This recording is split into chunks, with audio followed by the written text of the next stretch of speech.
mereka sholat itu wajib tapi mereka tidak sholat. Tahu mereka bercampur laki-laki perempuan itu dosa tapi mereka buat.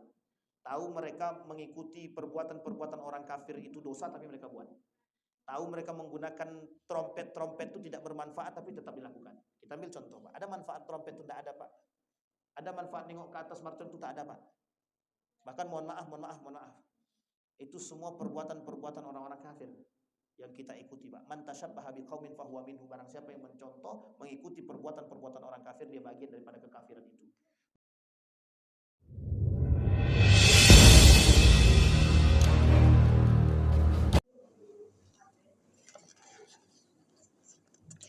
A'udzubillahi minasyaitonirrajim. Bismillahirrahmanirrahim. Assalamualaikum warahmatullahi wabarakatuh.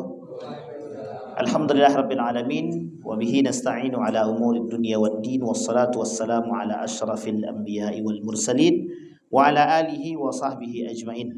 Allahumma salli wa sallim wa barik ala hadzal nabiyil karim. Allahumma salli ala Muhammad wa ala ali Muhammad fil alamin innaka Hamidum Majid. Ya Hayyun ya Qayyum ya Fattah ya Alim ya Aziz ya Ghaffar ya Rabbal alamin. Bapak Ibu sekalian yang berbahagia, mudah-mudahan dalam kajian kita di Maghrib menjelang Isya atau Isya kemudian kita lanjutkan sedikit, mudah-mudahan ada keberkahan dan Allah ridhai dalam setiap perbuatan kita. Amin ya Rabbal alamin. Baik Bapak Ibu sekalian yang berbahagia, tadi kita sampai pada poin kufur. Ada pendangkalan akidah, yang pendangkalan akidah itu tersistematis yang dilakukan oleh kaum-kaum liberal untuk merusak kita, lebih tepatnya sebenarnya orang munafik. Jadi dulu yang punya program ini bukan orang muslim, yang punya program orang-orang Yahudi dan Nasrani agar kita ini jauh dari nilai-nilai agama. Mereka tidak senang tuh nengok kita yang sering mengaji, sering sholat, datang ke masjid. Mereka tidak senang. Sehingga cara mereka untuk meruntuhkan kita, memerangi kita dulu. Mereka perangi, mereka tidak suka dengan Islam, mereka perang. Singkat cerita mereka kalah dalam perperangan. Artinya apa? Tidak sanggup. Karena umat muslim ini kalau dipancing dengan jihad, senang sekali. Karena mereka berharap mati syahid itu tadi. Karena mati syahid harapannya pasti masuk surga tanpa hisab. Sementara kepercayaan kita orang-orang muslim ini adalah keyakinan yang teguh dengan hal demikian. Sehingga kata mereka, kalau menjauhkan mereka dengan cara berperang, mati mereka itu yang mereka harapkan. Nah, caranya adalah memerangi otak mereka, kata dia. Namanya perang pemikiran. Jadi kita sekarang ini sedang berperang dengan pikiran kita, Pak. Kita sekarang ini sedang berperang dengan otak kita. Kita berperang dengan keadaan kita hari ini. Kita berperang dengan ekonomi, pendidikan, politik, dan lain sebagainya. Alasannya sederhana, Pak. Bagaimana caranya menjauhkan nilai Islam itu daripada kita? Dalam bahasa gaulnya disebut dengan sekulerisme namanya. Mensekulerkan kita nih, agar kita nih cinta terhadap dunia. Jangan terlalu dekat. Sampai mereka berani mengatakan begini kepada kita. Orang muslim, tidak usah terlalu alim kali. Gitu. Nah, itu bahasa sederhananya, Pak. Orang muslim, jangan terlalu alim kali. Sesekali sholat di rumah tidak masalah kok bagi laki-laki. Sesekali tidak usahlah sholat, tidak apa-apa juga. Akan sholat kan 5 kali, gitu dia. Sholat 3 kali aja udah cukup tuh. Udahlah nanti 2 kalinya nantilah. Gitu. Coba dengan bahasa sederhana, Pak. Memang bahasanya sederhana, tapi menyelekit itu, Pak. Sakit kita dibuatnya. Sama halnya, udahlah tidak usah so alim. Pakai jilbab, yang penting kan kau pakai celana lepis, kan tetap menutup aurat. Sekalipun pakai lepis, kata dia. Coba Bapak Ibu bayangkan. Sekarang ini cara mereka mendangkalkan pemahaman kita kan mudah sekali. Sekarang saya tanya Bapak Ibu, coba Bapak-bapak tanya sama istri-istri yang pakai celana lepis tuh. Apa kata dia? Kira-kira, tanyakan sama dia, kira-kira kau ini menutup aurat apa tidak? Jawabannya sederhana tuh, Pak. Kami kan menutup aurat, pakai celana kok. Padahal pakai celana tapi nampak. Maksudnya apa? Apa kata Nabi? Ada perempuan berpakaian tapi telanjang. Itulah maksudnya itu. Berpakaian tapi telanjang. Coba bayangkan. Dan mereka senang tuh, Pak. Nah, dibuatlah gaya berpikir yang cukup liberal. Artinya modern sekali lah, sedikit-sedikit. Sampai, mohon maaf. Kita ini itu dianggap orang-orang yang kurang modern. Kenapa kita dikatakan kurang modern? Karena anti dengan perkembangan zaman. Sebenarnya kita tidak anti, Pak, dengan perkembangan zaman itu tidak anti. Sama halnya dengan permasalahan tahun baru itu. Kita sebenarnya tidak anti dengan tahun barunya. Tidak anti dengan tahun barunya. Yang kita antikan dengan adalah bagaimana ladang kemaksiatan itu. Makanya mohon maaf Pak, sebagai seorang mukmin yang baik, kita semua itu wajib Pak berpegang teguh pada tali agama itu wajib. Berpegang teguh kepada tali agama itu wajib. Wa'tasimu bihablillah, wajib Pak sebagai seorang mukmin. Maka jangan sampai kita terpengaruh dengan bahasa-bahasa yang sederhana begitu. Memang merusak kita begitu. Apa kata mereka? Kalau kita katakan, jangan berpegangan laki-laki perempuan, jangan pegangan tangan laki-laki perempuan. Apa kata mereka? Kami kan cuma pegangan tangan, cuma segitu aja kok, kata dia gitu. Kadang kita dicuci otak Pak, yang kayak gitu-gitu tuh janganlah diatur. Orang kita nggak maksiat kok, kita kan nggak maksiat, kita kan nggak zina. Pahamnya mereka tuh zina tuh apa? Hubungan badan saja. Padahal tidak, pegangan tangan kira-kira zina apa tak zina? Duduk berdua laki-laki perempuan yang tidak ada muhramnya kira-kira zina apa tak zina? Zina. Tapi yang dipahami kepada kita apa? Yang begitu tuh dosa-dosa seperti itu dianggap tidak dosa. Makanya mohon maaf Pak, sekarang kenapa banyak anak-anak ini sekarang berpegangan tangan tuh biasa saja? Karena mereka udah nggak anggap itu dosa.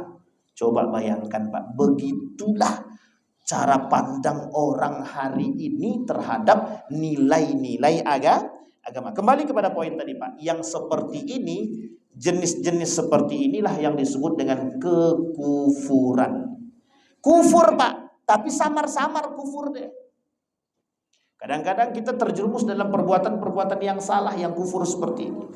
Maka Bapak Ibu sekalian yang berbahagia, yang ingin saya katakan adalah banyak sekali perbuatan-perbuatan kufur yang berada di tengah-tengah kita hari ini yang dianggap biasa dan kita tidak anggap itu dosa.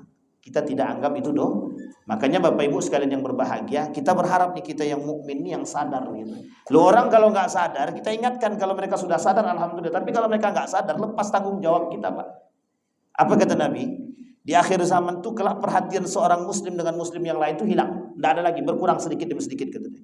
Kenapa demikian? Karena setiap muslim itu sudah menganggap diri mereka lebih baik daripada yang lain. Sehingga makna hadis yang ad-din an-nasiha itu tak berlaku lagi. Nabi bilang dalam hadisnya ad-din an-nasiha, apa artinya? Agama itu nasihat liman lillahi wa rasuli wa li kitabihi wa li a'immatil am wa li a'immatil muslimin wa li amatihim. Agama itu nasihat. Artinya apa? Kalau kita memberikan nasihat kepada saudara itu adalah bagian daripada agama. Nilai-nilai agama itu adalah nilai-nilai nasihat yang harus sampai kepada kita semua. Tapi kalau kita tak sampai kepada kita, bagaimana kita mau menasehati diri kita sendiri? Baik, itu yang ketiga, kufur. Yang keempat, fasik. Nanti kita masuk kepada poin terakhir Pak. Fasik yang keempat. Fasik ini Bapak Ibu sekalian yang berbahagia, tahu dia dosa tapi dia jalankan. Nah, sederhananya sama yang tadi saya katakan. Tahu mereka bercampur laki perempuan itu dosa, tapi mereka tetap bercampur. Tahu mereka bergandeng tangan laki-laki perempuan itu dosa, tapi mereka tetap berbuat. Karena mereka menganggap itu tidak dosa. Ada cuman pegangan tangan aja kok. Cuma perkataan cuma itu berdampak negatif dan besar. Hari ini semua orang berkata pegangan tangan itu cuma biasa, maka kelak tidak ada lagi kata-kata bersentuhan laki perempuan itu dosa. Itu yang paling sederhana tuh. Maka mohon maaf, ada nggak contohnya yang dipertontonkan kepada kita? Ada perbuatan para artis tuh. Sekarang saya tanya Bapak Ibu, sekalipun berhijab atau tidak berhijab, ketika mereka main film berpegangan nggak laki-laki perempuan? Pertanyaannya dosa apa tak dosa? Uniknya lagi dosa kita tontonkan. Nah, itu masalah tuh Pak. Udah tahu dosa kita tonton. Nah, coba bayangkan. Parahnya lagi, di dalam film itu bertajuk Islami, tapi pakaiannya mohon maaf, rok pendek, ketiak nampak. Itu yang kemudian apa kata mereka dalam itu? Maka saya katakan Pak, liberalisme dalam industri perfilman. Artinya apa? Pendangkalan akidah dalam industri perfilman. Nah, itulah yang diadopsi. Maka Bapak Ibu sekalian yang berbahagia, ada penyakit yang tertanam dalam kita ini Pak. Nama penyakitnya westernisasi. Artinya apa? Kebarat-baratan. Jadi karena budaya barat masuk ke kita, budaya barat itu begini. Salah satu budaya barat itu berpakaian terbuka. Nah, berpegangan tangan laki-laki perempuan biasa, nampak aurat biasa, tidak berhijab biasa. Kemudian mohon maaf berpelukan laki-laki dengan perempuan biasa, cipika-cipiki laki-laki perempuan itu hal biasa.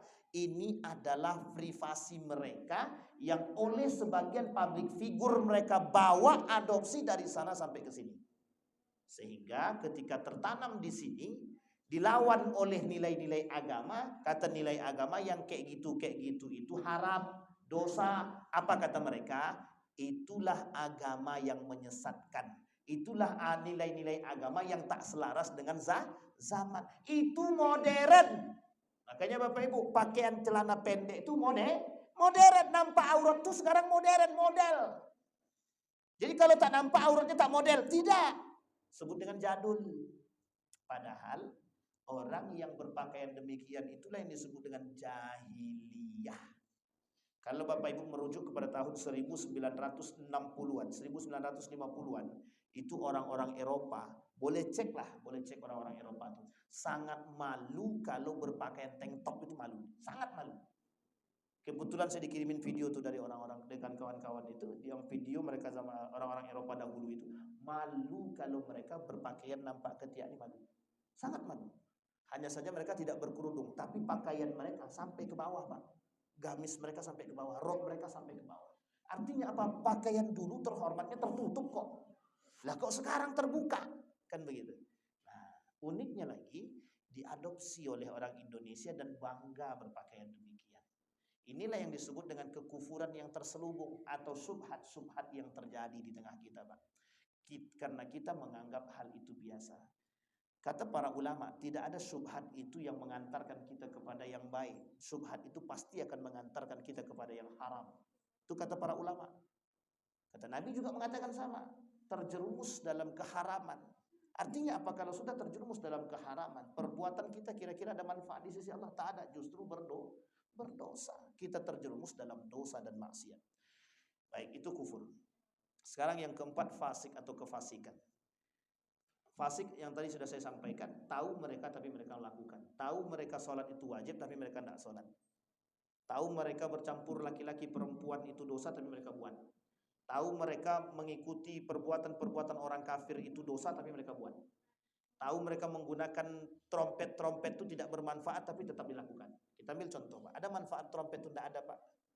Ada manfaat nengok ke atas mercon itu tak ada, Pak. Bahkan mohon maaf. Itu semua perbuatan-perbuatan orang-orang kafir yang kita ikuti, Pak. Man tasyabbaha biqaumin fahuwa minhum. Barang siapa yang mencontoh, mengikuti perbuatan-perbuatan orang kafir, dia bagian daripada kekafiran itu. Masalahnya bukan kafirnya, Pak. Kita muslim tapi kita tak ada manfaat, Pak. Orang yang melakukan perbuatan demikian itu sama sekali ibadahnya tak bernilai di sisi Allah. Habitat a'maluhum, kekufuran mereka menyebabkan perbuatan mereka tidak diterima oleh Allah Subhanahu wa taala. Berarti kalau kami, mohon maaf, kalau kami main mercon itu ibadah kami tak diterima. Jangan cepat-cepat mengambil keputusan. Tapi sebaiknya dalam konteks kebaikan itu tinggalkan. Sampai di sini paham Bapak Ibu? Saya tak berani katakan bahwa orang yang main mercon itu amal ibadahnya tidak terima. Tapi yang namanya perbuatan yang tidak bermanfaat, tidak bernilai di sisi Allah. Kira-kira mercon itu bermanfaat atau tak bermanfaat? Tak bermanfaat, berarti tak bernilai di sisi Allah. Itu lebih tepat, ya. Karena perbuatan yang tidak bermanfaat di sisi Allah tidak ada nilai. Sekarang pertanyaannya, berkumpul itu ada manfaatnya nggak? Tergantung. Kalau berkumpul untuk mudzakarah mengingat Allah, itu bernilai pahala. Tapi berkumpul dalam kemaksiatan, apakah bernilai pahala? Justru menambah dosa. Fasik atau tak fasik? Fasik. Sampai di sini bisa dipahami Bapak Ibu ya. Artinya kefasikan itu semakin dekat dengan kita. Dan yang terakhir Bapak Ibu ada yang disebut dengan kezaliman. Nah, kezaliman adalah salah satu penyebab pendangkalan akidah. Artinya apa? Perbuatan zalim yang dilakukan oleh kaum-kaum liberal. Jadi begini, kezaliman kaum liberal itu, kaum-kaum munafik itu, ketika mereka mengajak kita untuk jauh daripada nilai agama, itu namanya kezaliman yang nyata. Dan itu perbuatan orang-orang kafir. Maka Allah sebut ulaika humul kafiruna haqqa. Itulah orang kafir yang sesungguhnya yang menjauhkan kita dari nilai-nilai agama.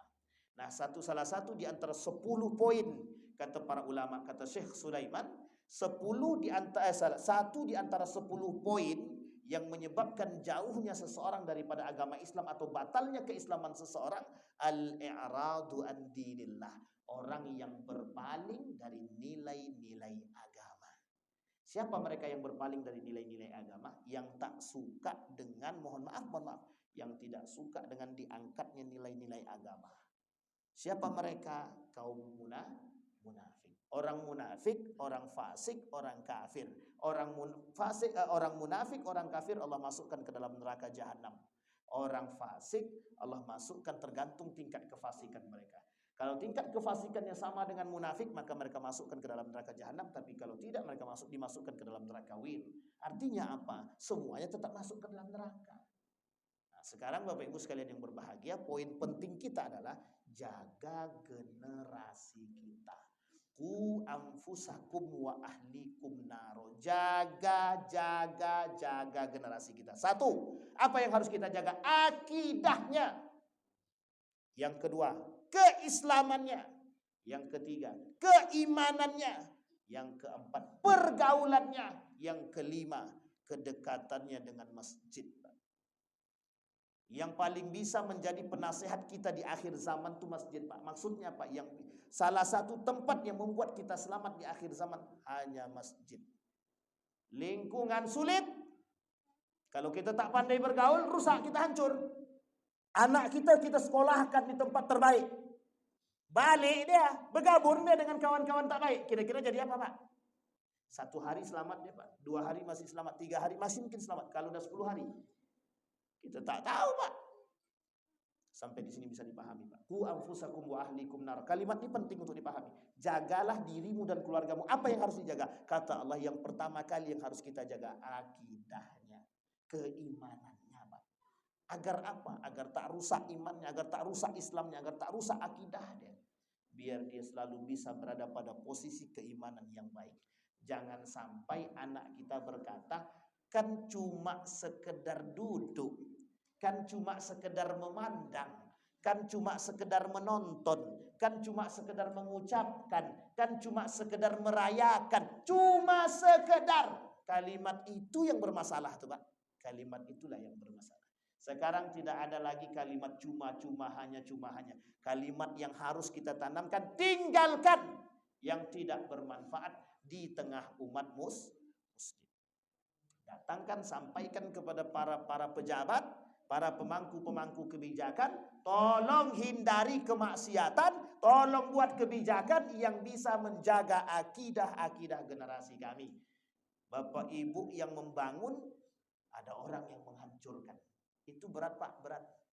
Makanya mohon maaf Bapak Ibu sekalian yang berbahagia, kalau apa yang kita sampaikan ini mungkin terlalu keras, memang, Pak. Dalam urusan akidah tidak ada toleransi, Pak. Tidak ada toleransi dalam akidah. Lakum dinukum waliyadin. Bagimu agamamu, bagiku agamaku. Sorry, mohon maaf, Pak. Tidak ada namanya toleransi dalam beragama. Rusak agama kita hanya disebabkan gara-gara toleransi. Saya kira itu. Ada pertanyaan Bapak Ibu, silakan. Bapak-bapak yang mau bertanya monggo. Ibu-ibu yang mau bertanya silahkan. Kalau tak ada kita tutup. Alhamdulillah, kan tak ada. Jadi agak aman. Ini kan tak serius, tak karama atau sindrom atau. Ada pertanyaan atau? Aman? Pak De, aman Pak De? Aman, kosong. Alhamdulillah. Jadi aman berarti. Jadi bisalah kita.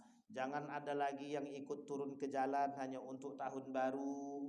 Jangan ikut-ikutan pada perbuatan-perbuatan yang tidak bermanfaat meskipun hanya bakar-bakar ayam. Banyak yang harus dibakar lagi, nantilah dulu. Mau bakar-bakar sebelum tanggal itu. Atau kalau bisa bakar nantilah pas ulang tahun. Itu jangan juga. Jangan pakai ulang-ulang tahun lah. Nah, kan begitu. Kalau mau bakar, bakarlah kapan tertentu. Tak perlu memprioritaskan hari dan tak perlu memprioritaskan momen. Artinya apa? Kita jauhkan dari kesyirikan yang samar-samar itu. Kita ini orang berislam, orang mukmin yang harus kokoh keimanannya. Jangan sampai goyang hanya karena prioritisasi. Hanya karena prioritas, hanya karena momen, hanya karena ini. Cuman momen ini doang, ini pas lagi momennya nih. Enggak bisa, Pak. Enggak bisa. Enggak ada kaitan keislaman itu dengan momen itu, enggak ada, Pak. Sama, mohon maaf, Pak. Mohon maaf. Kenapa menjadi perdebatan? Mohon maaf jangan ada tersinggung, tapi karena ini memang penting untuk disampaikan. Kenapa terjadi salah paham terhadap misalkan Yasin di malam Jumat gitu. Yang disalahkan itu apa? Yasinannya kah? Atau malam Jumatnya kah? Yang disalahkan adalah prioritas malam Jumatnya, Pak. Prioritas malam Jumat yang disalahkan. Mau baca Yasin kayak mau baca apapun setiap malam silahkan. Tapi kalau mereka mewajibkan baca Yasin di malam Jumat itu yang haram. Yang diharamkan, tak ada pewajib, tak ada. Mewajibkan itu tidak ada. Kalimat yang diharamkan oleh para ulama, wajibnya itu. Sama Pak, paham nisbah sendiri. Ini namanya prioritas. Tidak ada namanya momen terpenting. Bahkan Islam tidak mengajarkan demikian. Bahkan kita tidak boleh mengatakan hari ini adalah hari terbaik. Tidak bisa Pak. Berarti kita cuma beribadah di hari yang terbaik. Apakah hari yang lain tidak baik? Ini kalimat yang harus kita hindari. Jadi cara kaum orientalis dan liberal itu merusak kita dengan cara bahasa dulu. Tradisi dan bahasa, budaya dan bahasa. Karena paling mudah merusak orang dengan budaya dan bahasa. Saya kira itu saja, mudah-mudahan bermanfaat bagi kita semua. Kita berdoa kepada Allah semoga kita tetap istiqamah dalam kebaikan dan ketaatan. Kita tetap istiqamah dalam akidah yang baik dan benar. Selalu kita tanamkan akidah-akidah yang benar. Dan kita berharap Bapak Ibu sekalian yang berbahagia, mudah-mudahan di masjid kita ini ada kajian khusus akidah yang lurus agar kita bisa selamat dari dunia dan akhirat. A'udzubillahi minasyaitonir rajim. Bismillahirrahmanirrahim. Alhamdulillahirabbil alamin. Allahumma faqihna fid din wa 'allimna at-ta'wil. Allahumma ighfir lana dhunubana wa dhunuba walidina warhamhuma kama rabbayana shighara. Allahumma ij'al tajammu'ana tajammu'an marhumah waj'al tafarruqana min ba'dihi tafarruqan ma'sumah. Allahumma shalli 'ala Muhammad wa 'ala ali Muhammad. Allahumma ij'alil Qur'anal 'azima rabi'a qulubina wa nura sudurina wa jilaa'a ahdanina wa dhihaba humumina wa ghumumina. Allahumma ij'alil Qur'ana hujjatan lana wa la hujjatan 'alaina. Rabbana hab lana minas salihin. Allahumma rabbana ya Allah asli akhlaqa syababal muslimina wal muslimat. Allahumma jannibna min munkaratil akhlaq wa sayyiatil khuluq. Rabbana atina fid dunya hasanah wa fil akhirati hasanah qina azabannar. Walhamdulillahirabbil alamin. Assalamualaikum warahmatullahi wabarakatuh.